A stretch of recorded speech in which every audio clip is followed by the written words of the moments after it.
In the last class we did that Arrhenius acids or the acids are the substances which produces H plus ion or hydronium ion. Similarly, bases are those substances which when react with water gives OH negative or hydroxyl ions. So we have done what are acids and what are bases in terms of H plus and OH negative in aqueous solution. Now I am taking that what happens when acid and base react together, react with each other.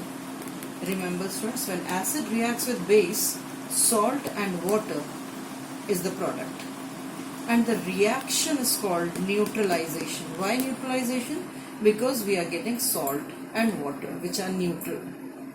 So that's why this reaction between acid and base is neutralization reaction. I have taken many examples of this. HCl when reacting with NaOH. HCl is hydrochloric acid, NaOH is sodium hydroxide base. When these two react, they give neutral salt NaCl and neutral water molecule. Same H2SO4, sulfuric acid when reacting with KOH, potassium hydroxide, they will give potassium sulfate salt along with the formation of water. So these two are the examples of neutralization. How can we identify that neutralization reaction is taking place or acid is reacting with base? Suppose here if I am taking NaOH 2 ml in a test tube, NaOH is colorless. If we add phenolphthalein into it, it is an indicator, friends. We studied it in the first class of this chapter. Phenolphthalein turns pink in basic medium. So if base is there, NaOH in the test tube, and you are adding phenolphthalein, a drop or 2 drop, what will happen to the color of this NaOH? It will turn pink. Now in the same solution, if you start adding acid like HCl, as you start adding acid HCl into it, neutralization reaction will start taking place and ultimately the color becomes colorless. That means NaOH is getting neutralized because in acidic medium phenolphthalein is colorless. That means if you have added acid, now the acid is dominating.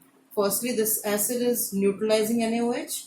When NaOH whole get consumed, then further addition of acid create acidic medium in the test tube, and thus the color will become colorless. And again, if you add base into it, again you will get which color? Pink color. So in this way we can demonstrate this as an activity, that how acid and base react with each other, how the neutralization reaction is taking place. Next property I am taking of acids, that when metal oxide, here MO is metal oxide, when react with acid, it is observed that when these two react together, again neutralization reaction is taking place and salt and water is the product. How neutralization is taking place? No base is there with acid. So here I am telling you students that metal oxides are basic in nature. Now you will ask how? How can we say that metal oxides are basic in nature? I am telling you students, any metal oxide if you take, like sodium oxide, sodium is a metal oxide, sodium oxide. When metal oxide is dissolved in water, we obtain base. NaOH is base. So these metal oxides are considered as basic in nature. So metal oxide when react with acid, metal oxide is basic, reacting with acid, that means neutralization reaction. Here I have given you one example, Na2O metal oxide reacting with HCl, hydrochloric acid.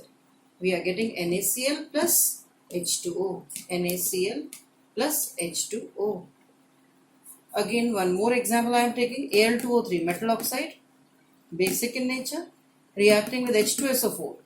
So here salt is Al2SO4 this time, whole thrice, plus 3H2, again neutralization reaction.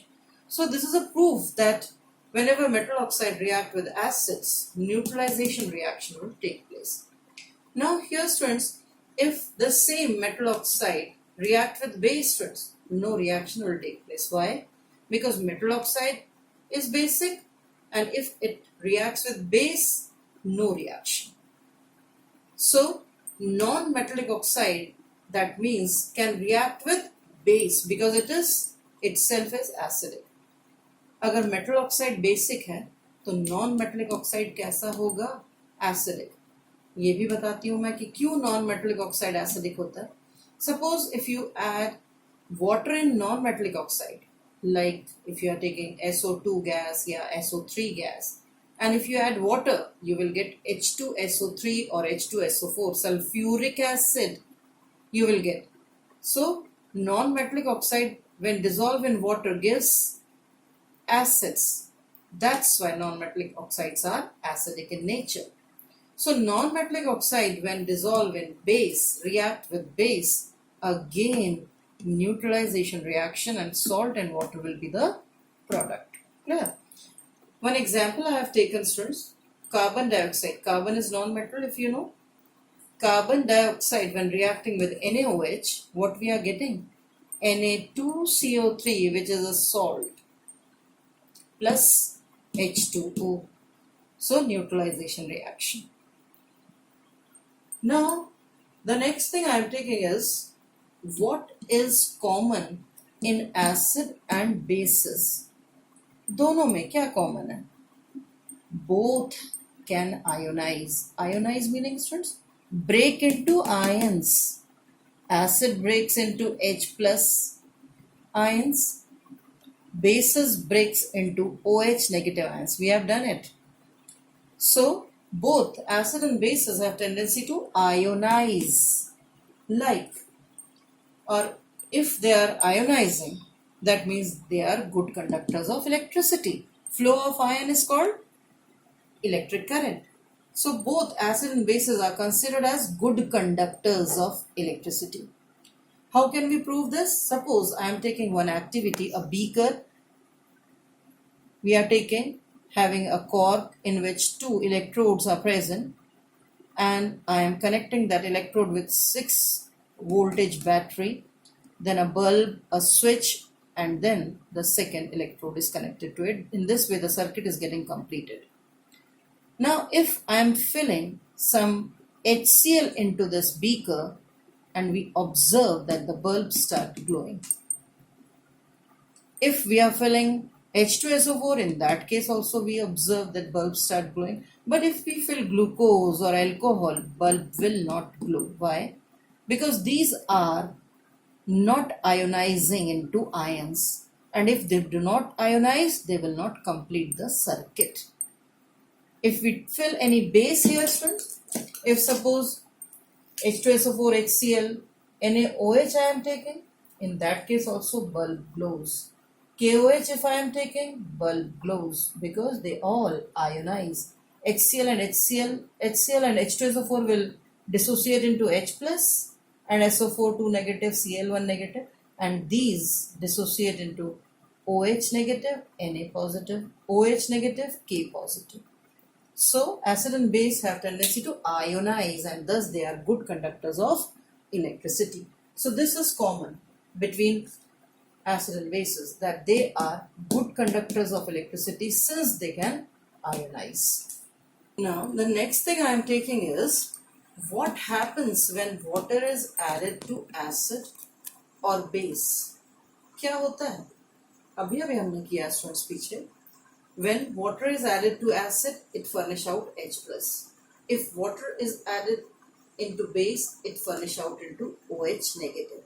And if acid is dissociating into H plus ions and the counterpart ion, like HCl if I am taking H plus and Cl negative, if the acid is ionizing, then only they change blue litmus to red litmus. If acid alone I am taking, dry acid I am taking, and dry litmus paper I am taking, no action will be there. It will not show any acidic property in absence of water.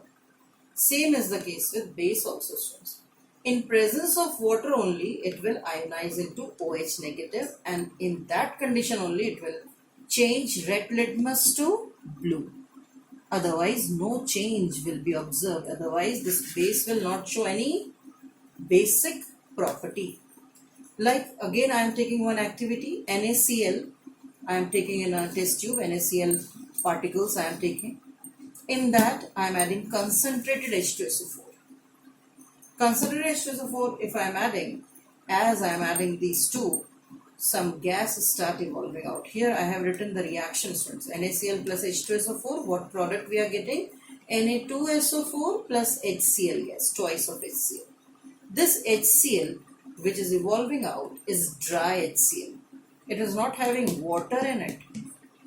So if this HCl which is dry, if we test its nature by taking dry blue litmus, no action will be there. Why? Because dry HCl is not dissociating into H plus or Cl negative, and it is acting as neutral. So dry HCl is neutral. But if without adding water in HCl, if we are bringing moist litmus paper having some drops of water into it, moist litmus paper, now that much water is sufficient to dissociate this HCl into H positive and Cl negative, and readily that blue litmus changes to red.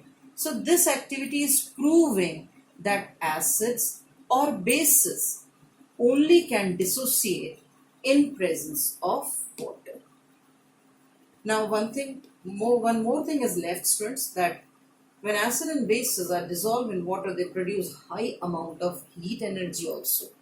So reaction of acid and base are always considered as exothermic reaction. So this topic I will take in my next video, students. Thank you.